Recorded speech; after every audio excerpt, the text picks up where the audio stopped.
Diamante Techno TV. Good afternoon. Nandito tayo ngayon sa Bohol, pinakamagandang beach resort, Hinan, Panglao. And talagang pumunta ako dito dahil sa Philippine Waterworks Conference, Convention. And ipopromote ko yung Philippine Society of Mechanical Engineer Industrial Water Conference. So, napakarami kong kaibigan dito, pero ako ay very lucky. Yung isang pinaka-paborito ko na marketing manager ng PVC International noon ay isa ng entrepreneur, no? Si Miss Grace Fuentespina. I don't know kung nag-asawa na to, pero pagkakilala ko, Grace Fuentespina. Pero interviewin natin. Hi Grace, magandang hapon. Long time no see at nakita rin tayo. Okay, what's life? Pero ako'y natutuwa. Okay, you are still active sa plastic piping and siguro magkakatulungan tayo dyan, no? Kasi ako ay nasa industrial market and leader ng Philippine Society of Mechanical Engineer. May ino-organize ako na industrial waters manufacturing companies and October 12 sa SMX Manila ay doon gaganapin ang industrial water. Ay, alam mo, sa tagal ko na sa water industry, lahat yan, municipal, commercial water.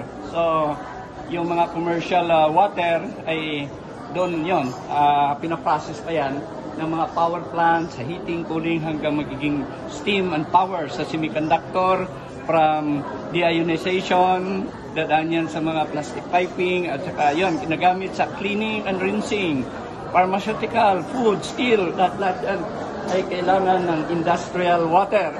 Ma'am Grace, kamusta ka na? Mabuti naman, sir. Yun, kakilala mo nga sarili mo. I believe na at saka yung kumpanya mo, i-promote at saka i-post natin to sa Diamante Techno TV. Yes. Yung company namin ngayon is yung Invigor Pipes and Fittings Inc. Invigor Pipes and Fittings. Yan. Yes, yan. Okay. Yan, may mga PVC stage na 18 na rin kami. Okay. May mga, yung ABS namin, yung, sa ABS kami yung unang nakilala dahil yun yung unang products namin. So far ngayon, meron kami yung PVC, PVR, CPVC, HDP. Okay, so Ma'am Grace, alam ko na you are an expert sa plastic piping, no? So iba-ibang application.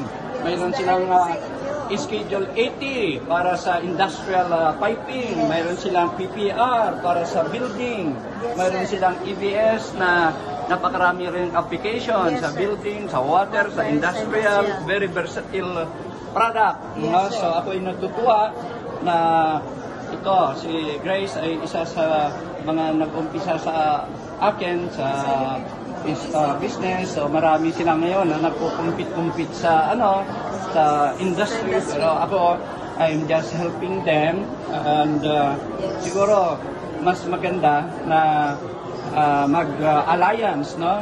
Ako ay consultant ng Universal Techno Piping, and even yung bagong players ngayon, Lazaria, ay ako rin yung nag-try noon, and marami sila lang to nagpo-compete sa industrial piping. Nagaling sa inyo.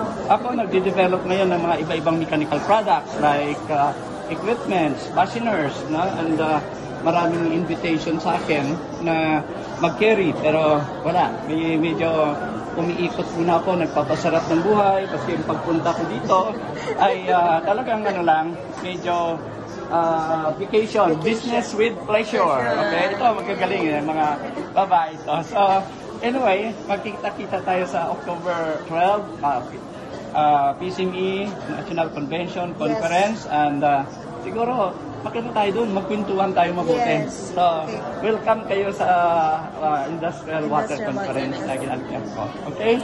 Please subscribe, Diamante Techno TV. Magandang hapon. Thank you.